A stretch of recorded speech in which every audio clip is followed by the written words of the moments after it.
Sure. Here's a creative story based on your title. Genius teen caught cheating on exams. Jacob Winters was the kind of student who turned heads, not because he was popular or athletic, but because he was undeniably brilliant.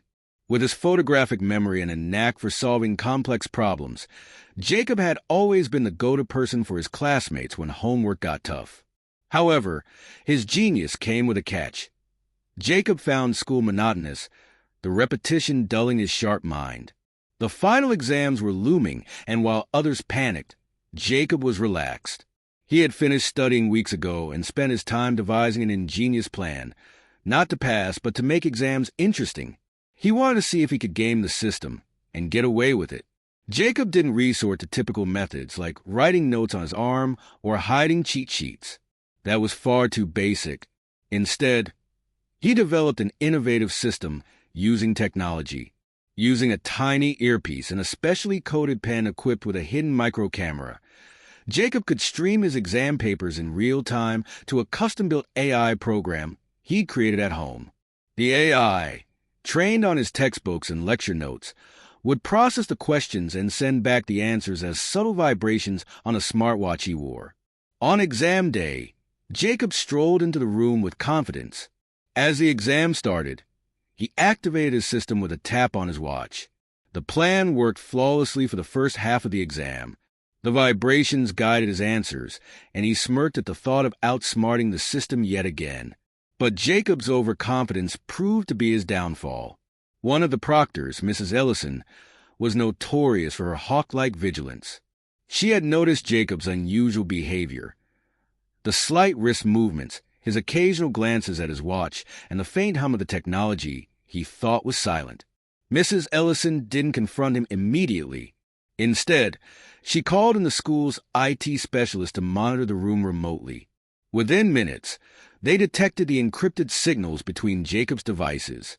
As the exam ended, Jacob was escorted to the principal's office. There, his gadgets were laid out on the table like evidence in a trial. "I thought you were better than this, Jacob," the principal said, disappointment evident in his tone. Jacob shrugged, his confidence wavering. "I wasn't cheating to pass. I just wanted to test the limits of the system." "You tested them, all right," Mrs. Ellison replied sternly. "And you got caught. Genius or not, there are consequences." Jacob was suspended for a week and required to retake all his exams under strict supervision. Though the incident earned him infamy at school, it also taught him a valuable lesson. True brilliance isn't just about outsmarting the system. It's about playing within the rules and still coming out ahead. The news of Jacob's ingenious cheating scandal spread like wildfire. Students whispered about it in hallways, some admiring his audacity, others condemning his choices. His teachers, once his greatest advocates, now looked at him with a mix of disappointment and curiosity.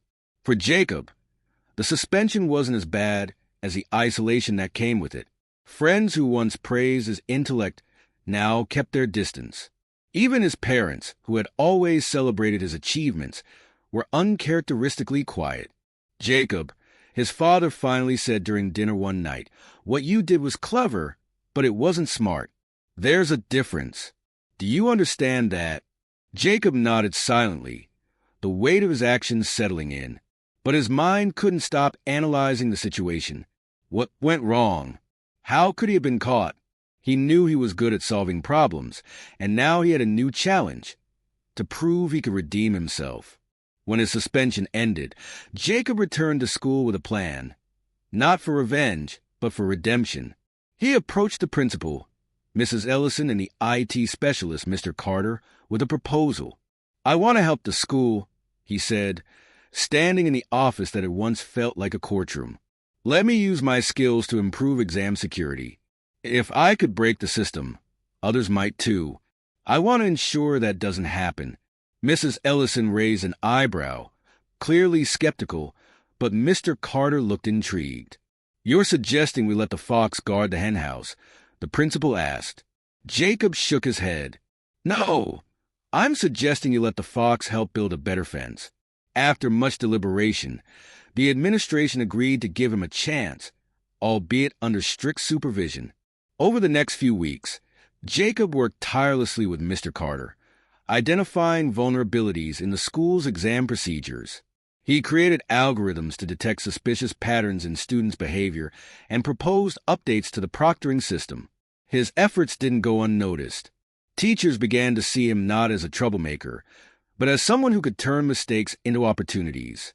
Students, too, started to respect him again, not just for his intellect, but for his willingness to own up to his actions and make amends.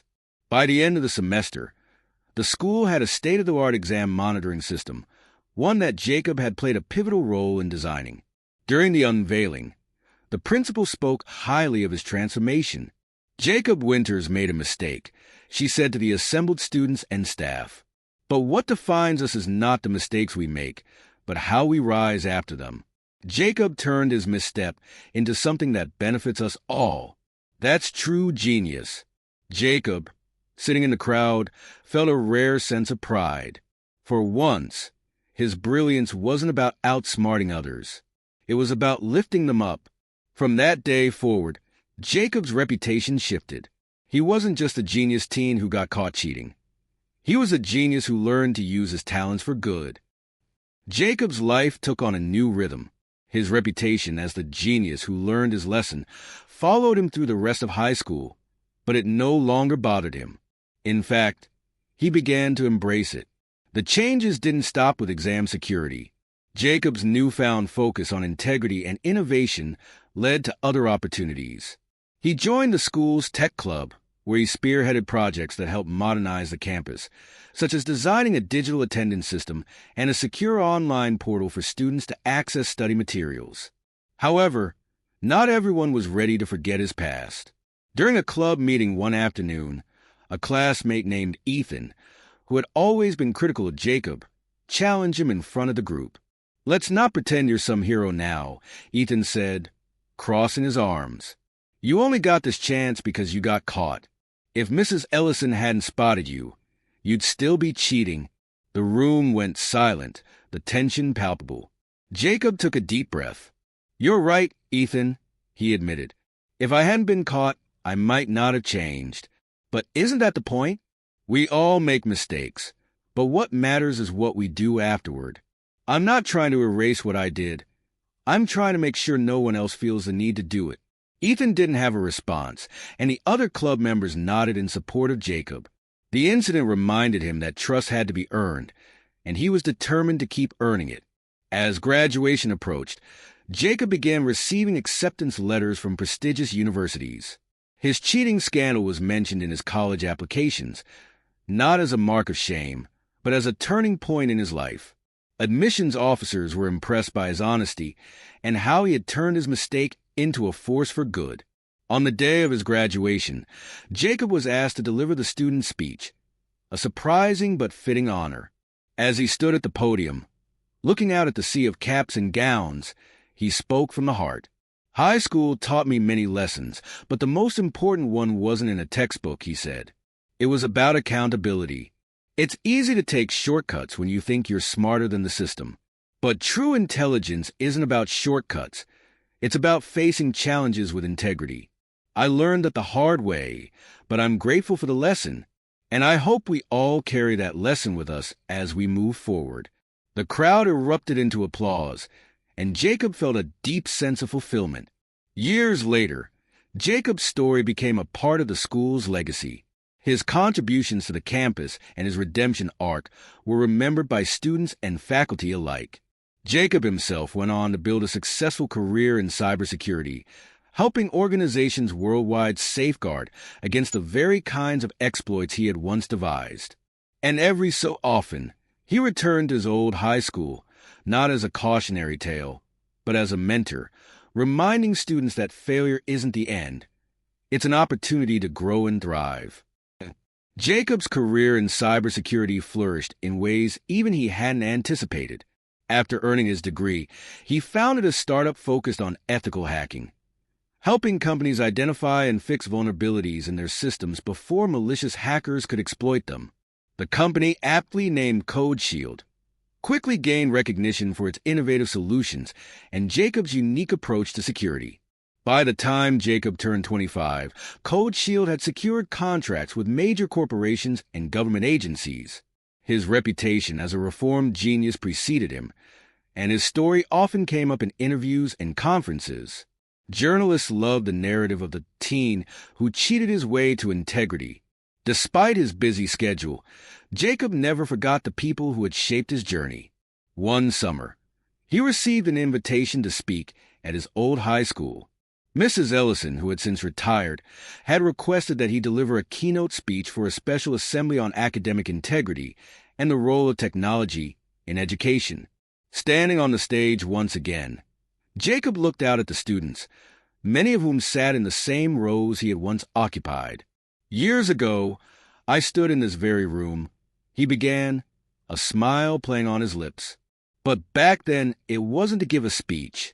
It was to face the consequences of a choice I made, a choice to take the easy way out.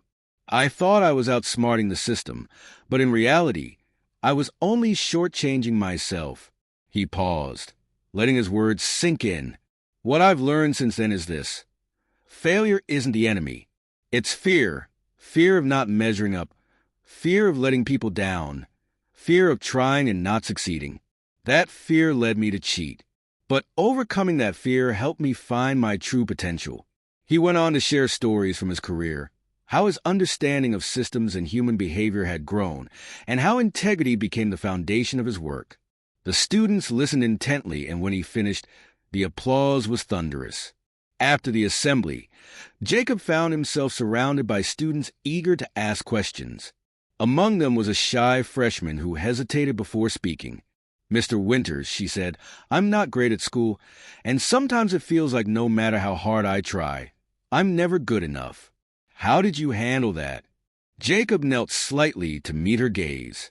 "I know how that feels," he said sincerely. "But remember this, success isn't about being perfect. It's about being persistent. The fact that you're trying already means you're stronger than you think."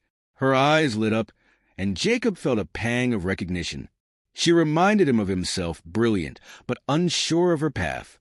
After the event, Mrs. Ellison approached him, her face warm with pride.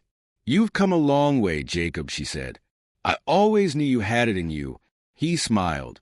"I owe a lot of that to you. Thanks for believing in me, even when I gave you every reason not to." As Jacob drove away from the school that day, he felt a deep sense of closure. His journey, from a rebellious genius to a respected professional, had come full circle. But more than that, he realized his story wasn't just about redemption.